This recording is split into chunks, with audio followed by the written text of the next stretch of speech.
శ్రీ గురుభ్యో నమః. దేవకార్య సముద్యత.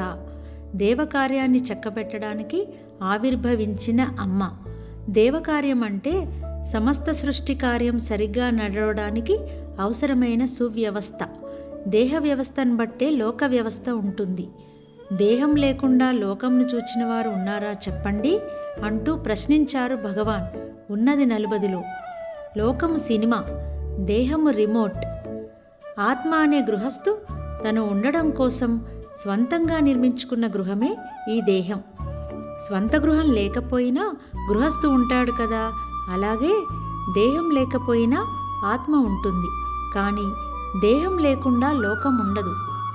ఆత్మ స్థిరము, దేహము చరము.